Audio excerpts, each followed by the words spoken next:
Right. Good evening, ladies and gentlemen. The meeting has started. The meeting this evening will be live streamed to the public. A recording of the public part of the meeting will be available on the council's website within 24 hours of the meeting. This is a hybrid meeting allowing remote participants to join the meeting. Are we expecting remote participants today? Not to my knowledge, Chair, no. Okay, that's fine. We're not expecting any remote participants today, but if they were, we would ask the remote participants to please use their hands up icon to indicate if they have any questions. In-person attendees are required to wear masks on entry to the building. Right, no longer required.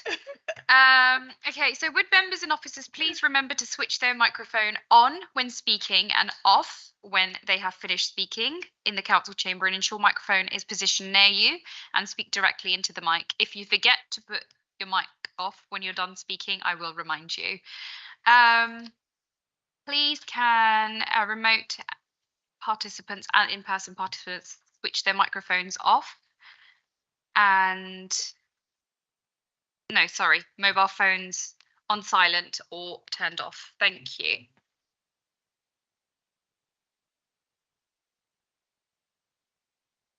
Right, moving on. Do we have apologies for absence? Yes, Chair, we've received apologies from Councillor Al-Malik. Noted. Do members agree to the meeting minutes from the previous meeting? The 14th of June, I believe. Yeah, agreed. Okay, Section 106, Local Government Finance Act. Anything to report? Nothing, Chair. Okay, any disclosure of interest from members? Not at this point, Chair. Okay. Any urgent business? No urgent business, Chair. Okay.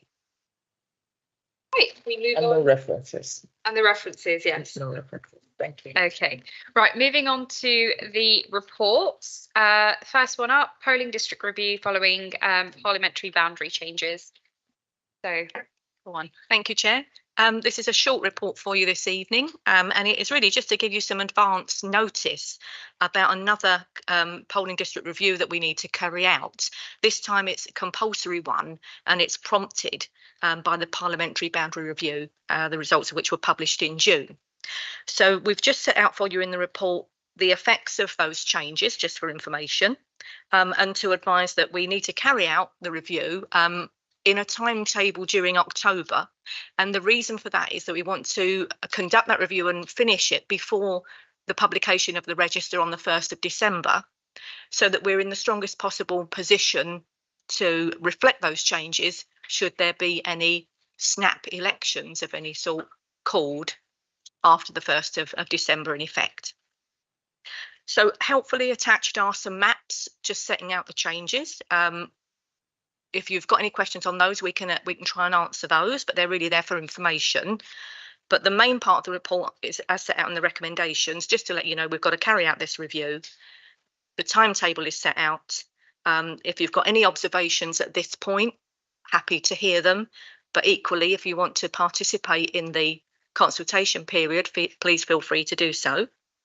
And then just to note that we'll come back with the outcomes of that review on the 13th of November. I think it's fair to say it's going to be a fairly light touch. It will include all of the usual consultees, but because we carried out a thorough review last October, we're going to obviously just make sure that we follow the process for this one in anticipation of the 1st of December. Any questions, please? Thank you. Any questions from members? Councillor Keynes? Yeah. There is nothing we can do to change the Boundary Commission's report, is there? Is there? Afraid not. No, that's been published, and we've received it, and we're working within those instructions in effect. So what we're actually looking at then is just the polling districts, right? Yeah. Sorry. It brings an obligation to carry out another local review. It starts off a new timetable. So on the previous one that we did last October, we wouldn't have needed to have looked at that again for another 5 years, I think, but we've got to do another one this year because of those changes. Thank you. Can I carry on? Yeah. There's going to be 2 wards that I know of split. Are we going to have separate polling stations for each of those areas, or will it be a dual purpose polling station? I think there's 4 wards that are split, and in some cases they're split. So along, if you look at Appendix C, it's got a really lovely thing in. But some of the wards, like Stopfleet, are split along polling district boundaries. So it would be each polling station would be for either north or south, but there are some instances where it's only a few streets that are split. So it will be 1 polling station with 2 ballot boxes, 1 for north, 1 for south, for a parliamentary.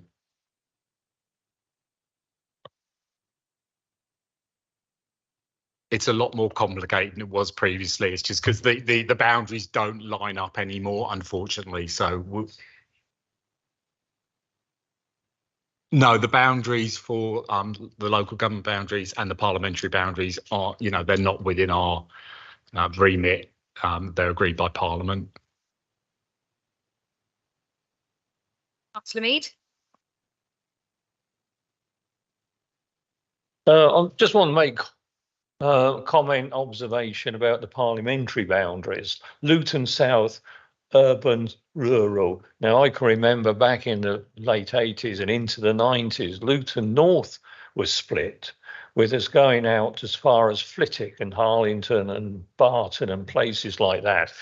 And rural politics are totally different to urban politics. It never did work and never will work. And whoever thinks it can work, well, they've never been on the ground, as it were.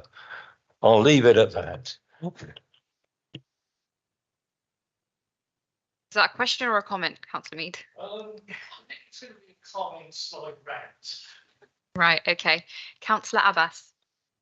Thank you. I've just a couple of questions and comments as well. I mean, it's a real shame that the parliamentary constituencies aren't coterminous with some of the Saints wards, and particularly Saints, where I'm thinking about 50 houses roughly are in Luton South, with the rest of the ward actually in Luton North. So for people, it's really confusing. And I hope they have the same polling station for general elections as well as local elections, because that will help them. But it's going to be difficult to explain on the ground why that's been done. So that's just my comment there. The other thing I was looking at is, it says a 4 weeks consultation period. Is that what is the minimum required? Is that, because obviously this is a compulsory one, I just wanted to check that meets requirements of the Boundary Commission, or do we need to extend it beyond that? And then the last question from me really was, there says some feedback from the May 23 local elections. I wondered if there was a report or anything done, because it would be really good if there was a report on the feedback from May 2023, if that could come to this committee.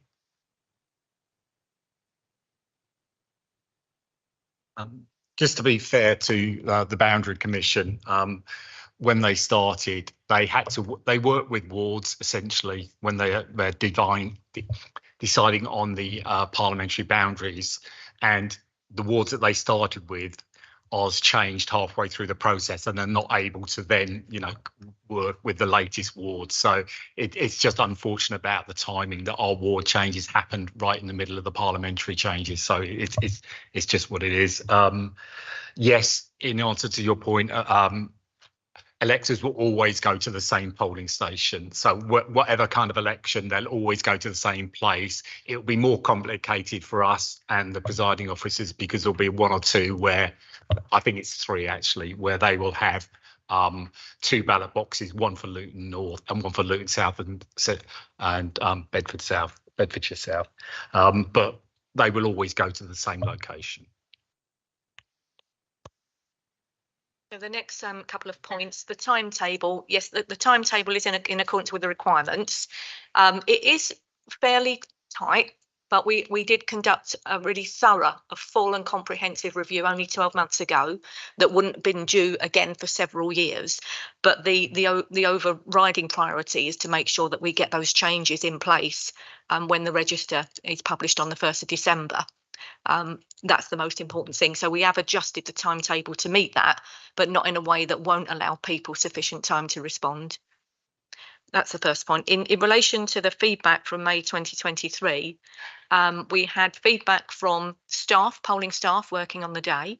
We had at least one piece of feedback from an elected member. We can share that, but whether it would be appropriate to bring it to the committee, perhaps we could consult the chair on that afterwards, but we could certainly share with you the main themes coming out of that feedback, if that would be helpful. Can I just know, were members asked to input feedback, or was it just they volunteered to give the feedback, or were people asked for feedback? We always welcome and encourage feedback. We specifically went back to agents that were representing candidates and had a follow-up meeting. That was the first occasion we did that this time, and that's pretty much in relation to our election process. But coming out of the election itself, as you know, where those polling stations were in use, we did have some, well, at least one comment from an elected member making a suggestion about a change that I think Sam's going to include, but that will come out of the consultation. So please do comment during the consultation period if you've got any observations. That'd be most welcome. I mean, I can make a couple here. I mean, Saints has got 2 polling stations. It could probably do with 3, particularly people living near Icknield Primary School, who literally have to then walk about a mile and a half or to get to their polling station, rather than the one that's about a couple of 100 yards away. Barnfield seems to have 5 polling stations, which seems to be quite a lot for such an area. So I don't know whether, you know, that's kind of just the way that the land lies, but I think it's worth looking into why one ward's got 5 and one's only got 2, and they're about the same size. I think we choose polling districts and polling stations based upon the local circumstances, and that includes number of electors, the size of the area, as you point out, distance people have got to walk, and also the number of available venues. So there's not always, if you say, oh, we need an additional polling station, you kind of need to tell us where you think a good venue for that would be, that we could use, because it's not all, and there's a lot of places where we've used every venue that we can identify. So when we go out to consultation, we don't ask people to just say, oh, you know, this isn't a suitable venue. We ask people to identify a more suitable venue that is within the polling district as well, because just saying these aren't suitable doesn't really get us anywhere. I mean, what I was thinking, Sam, was you've got Icknield Primary School, which is already a polling station. People living on Bancroft Road who came into Saints following the boundary changes are used to going voting there. Britannia Avenue, people in that area are used to going voting there, but I know some of the feedback I had to people, well, I'm not going to go from, you know, Bancroft Road all the way to Gardenia to vote when I used to be able to go across the road and vote at Icknield Primary School. So there is a case for maybe that polling station could be or 2 wards, one for Barnfield and have 2 ballot boxes there. Useful points. We'll certainly have a look. As Sam said, it might not be possible to offer an alternative, but we can certainly take on board looking at that when we conduct the consultation period and make sure that you're satisfied that we've given it due consideration. Right, Councillor Ajisola. Thank you, Chair. I'm just going to ask about the consultation period. So what's it really about? Are you going to be asking some certain questions, or are you just going to be waiting for comments to come to you? And of course, what's going to be the effect of the comments of the feedback you get? Does it really affect the conduct from the central government? Whom are you going to feed back to, and what do you hope to achieve with that? So when we're talking about the consultation, it's consultation on the polling district boundaries, and the polling stations. That's all the consultation. It's not on the ward boundaries, not on the parliamentary boundaries, because those are set. So all we're asking people, do they think it's a suitable polling station, or do they think that the polling district is wrong, in which case we could move the boundaries so people went to a different polling station, essentially. We're open to any and all suggestions, and we would look at each one of those. We have a portal on the website, which is where we get most of our feedback from, and we send that information to every single polling station themselves so that they can respond. We send it out to every single councillor here. We send it to MPs.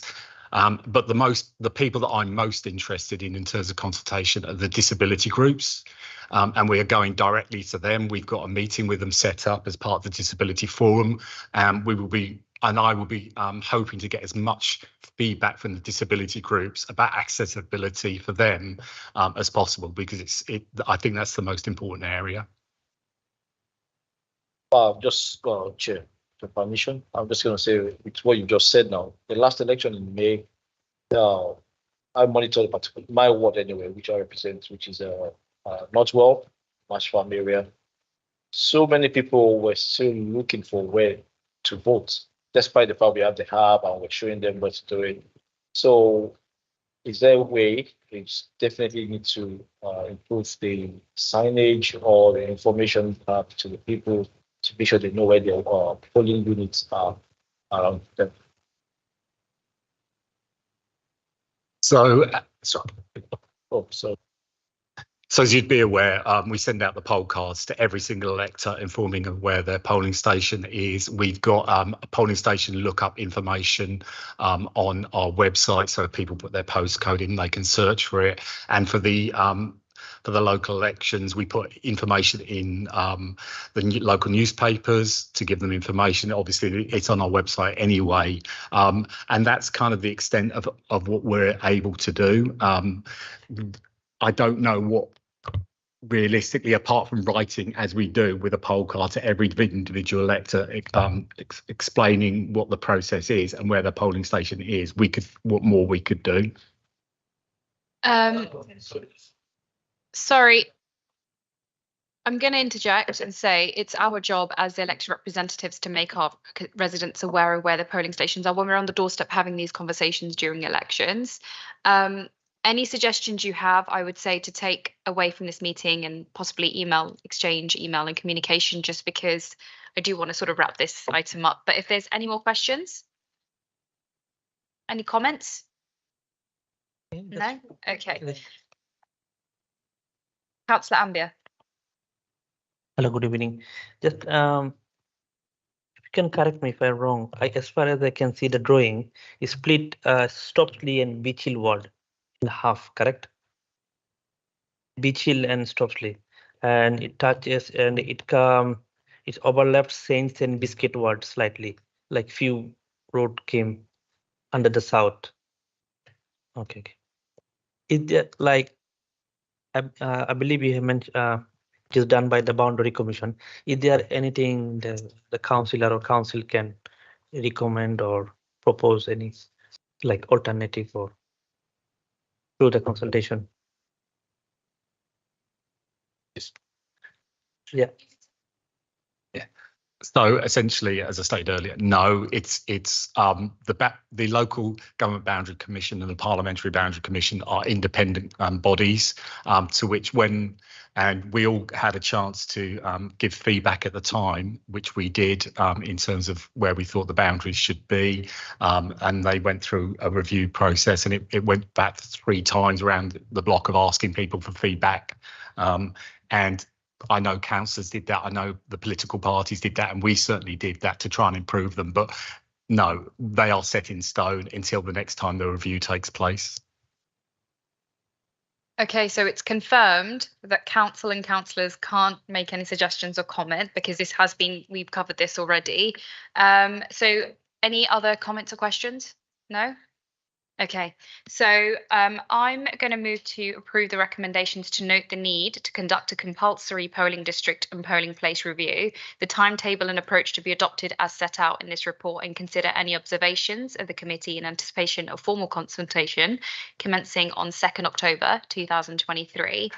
To note that the final proposal on the new polling district and location and suitability of polling stations will be reported back to the committee on 13th November 2023 after the formal consultation period. Do I have a seconder? Yes, I'll second that. Do members approve? Yeah, okay, that's been approved. Thank you. Right, moving on to short break service OCA. So, believe that is yourself. That's right. Yes, I'm Kate. Kate Birchall. I'm the head of service for the Children's Disability Service. Nice to meet you, Kate. Please start. Okay, I'm going to work on the assumption that everyone's read the report, and I will just give you a sort of an overview.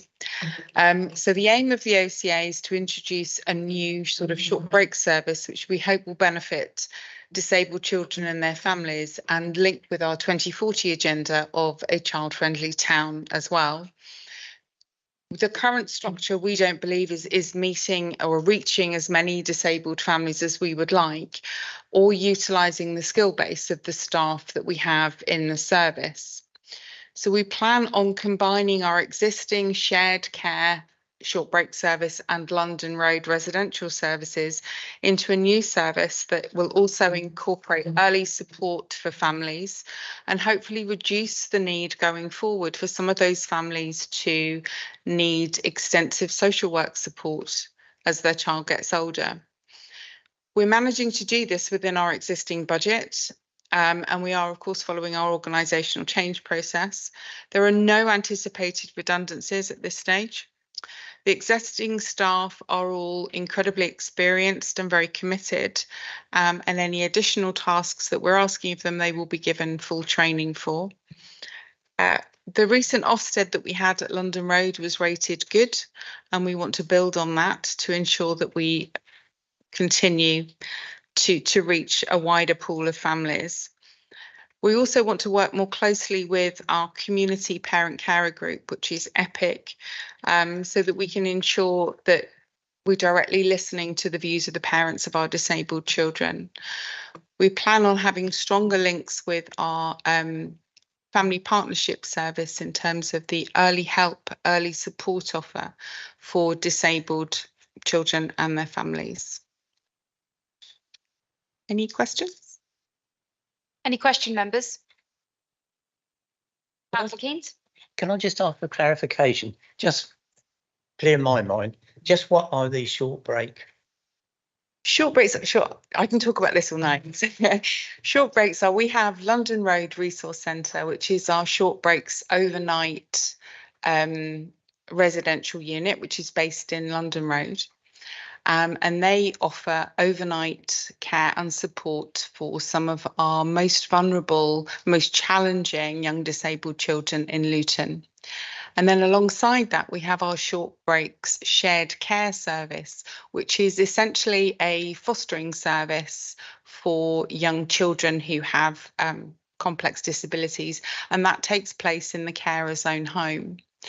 What we do find is that some of the young people who are using the shared care fostering service present with some increasingly challenging behaviours as they get older and often require two carers. So we've been utilising the space at London Road so the young person can continue their relationship with their shared carer, but they're being cared for in a very safe environment. We've also found that a number of parents, whilst they do benefit from overnight care, are also really struggling with daycare, particularly during the holidays or that early evening support when they've got other children and they'd like to be able to take their other little ones to different clubs and activities, and they need support for that disabled child. We've done some very innovative work with colleagues in education when we've had young people who have been excluded from school and need a venue to access daycare and access some sort of provision of learning. And we just think actually there's more that we can do to reach the wider community. We've got a growing number of young people who are disabled in Luton. We've got a wonderful wealth of experience in the staff. We want to be in a position to act on some of the recommendations that we heard from Ofsted in terms of the social work services feedback, which was incredibly positive. And they said one of the things that they thought would be the icing on the cake is that we would routinely offer parents and carers a standalone carers assessment. So we would like to incorporate that as part of this short break service, so that actually what the parent gets is a very seamless service from the point of coming into us to the point of then transitioning to adult social care. There's also a number of families out there who don't know where to go for that first supportive access. They don't know how to deal with their young child's eating problems or sleeping issues or behaviours.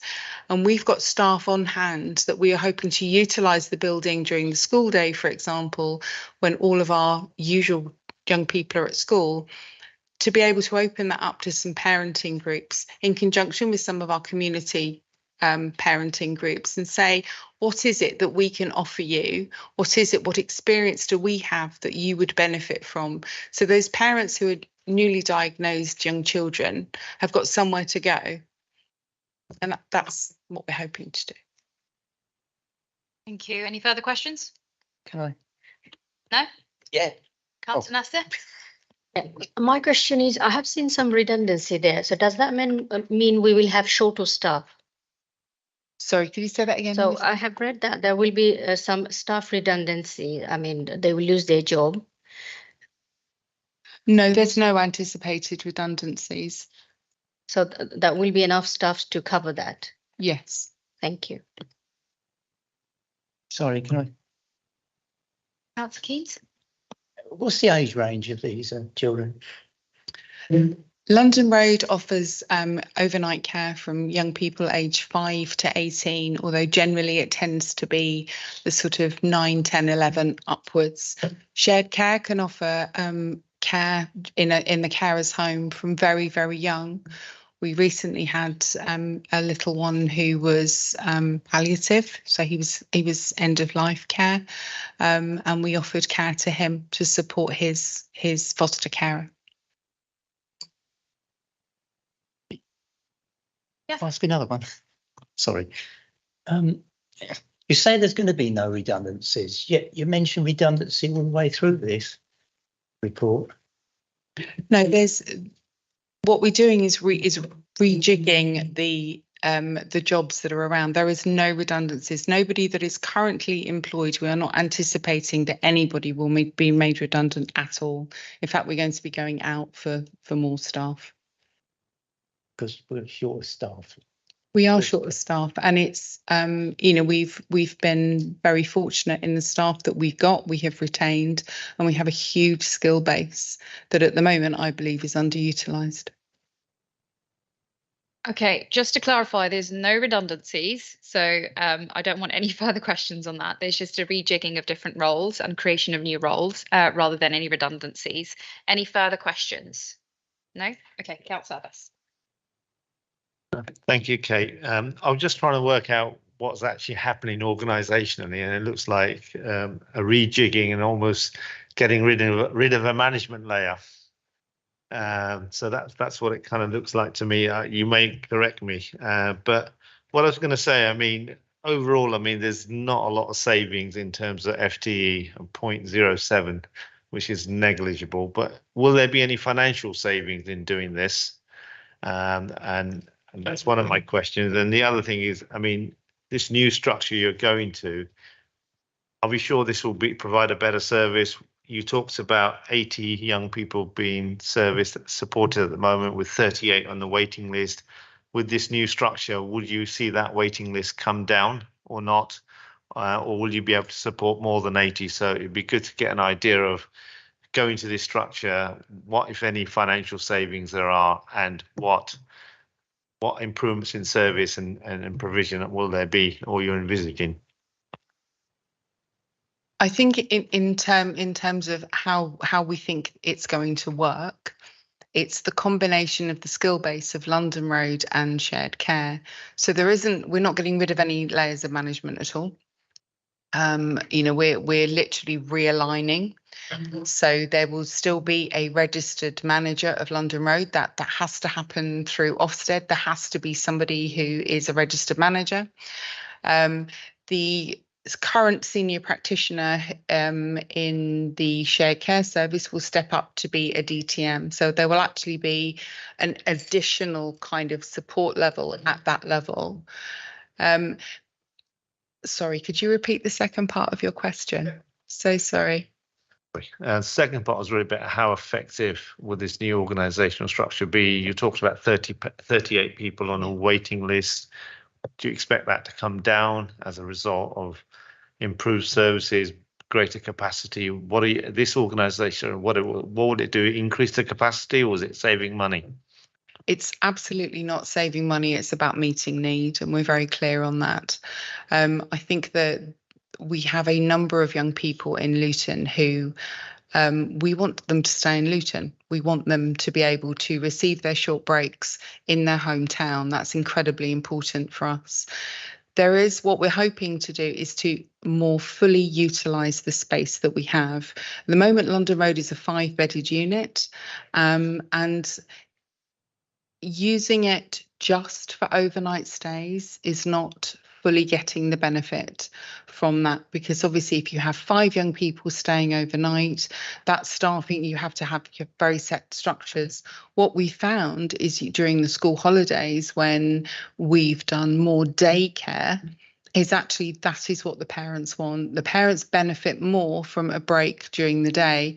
Very often their young people sleep all night, so bedtime isn't a problem. What they do struggle with is being able to spend time with their other children, be able to go to an adult education class, be able to do a few hours work, be able to spend time with their other young people. So we've tried to listen to what our parents are telling us. We're also trying to be incredibly creative with the use of the staff. So with our shared carers, we have a graded profile. So we have contract shared carers who take our most challenging and most complex children. We have overnight shared carers. We have day shared carers. And we have now also opened up a shared care assistant role, which is for people who are very interested in doing care work for disabled children, but maybe don't have that level of experience. So we pair them up with a shared carer and they offer that support. But that also means that they can then work across shared care and London Road. So they can come in and also work with our children during a daycare session during the school holidays. So it's a kind of a mix and match. We will respond to the need as and where it is.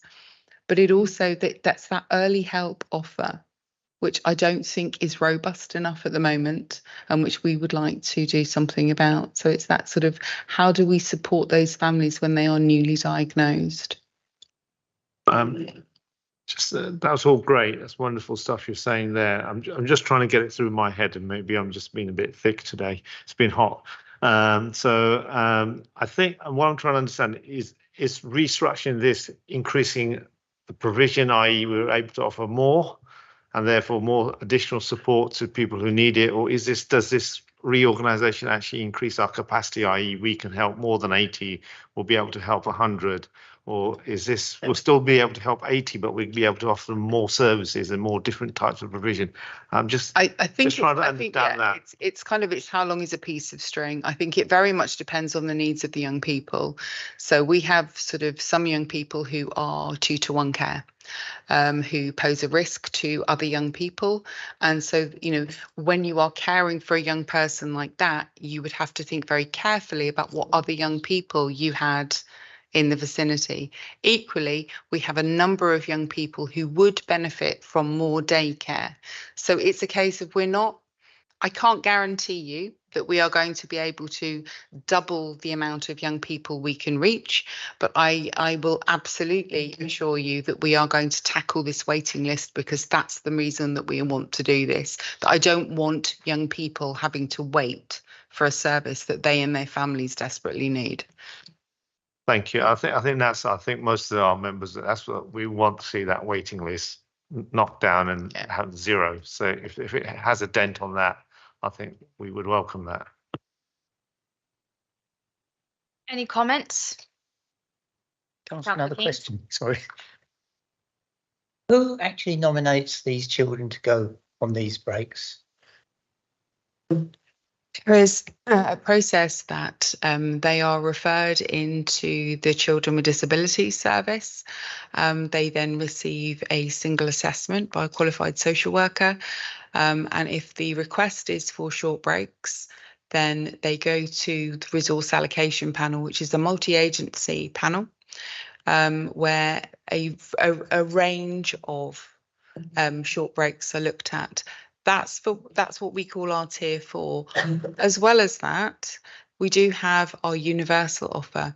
So the consortia, which is made up of 6 different organisations, also offer short breaks care within the community. So there's Autism Beds, there's Friends of Bright Eyes, there's CYCD.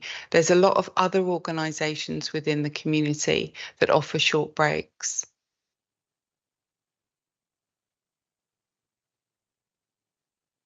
Yeah. Okay. Do you have any further questions? No, I don't think so. Okay. Thank you. Right. Any comments, any questions? Final call? No? Okay. So the committee is recommended to approve the post deletion and creation and the implementation of new staffing structure to create a new short break service as outlined in section 5 of this report. Do I have a seconder? Okay. Do the members approve? Agree? Yeah, that's been approved. Thank you. Thank you. Chair. Chair. Chair. Yes, Councillor Keynes. Can I just ask, is it possible for us to go and have a look around London Road? The item's moved on now, so maybe ask that question. I'm just asking, is it possible? It's not a pot. Yes, okay. Yeah, all right. Yeah, so just email, please. Right, draft committee work programme. Over to you. Evening, everybody. I'm here on behalf of the Service Director for Customer and Organisation Development to present the draft work committee. I'm assuming everybody's had a chance to read it. You'll note that the next meeting is the 28th of September, and then an additional meeting has been added in November for Debbie and Sam to come back about the boundaries. But that's everything. Thank you.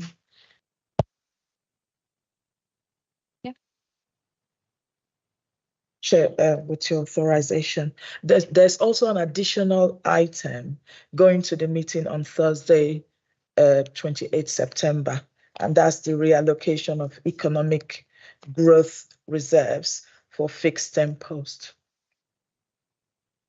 Members okay with that? Yeah? Okay, that's fine. Thank you.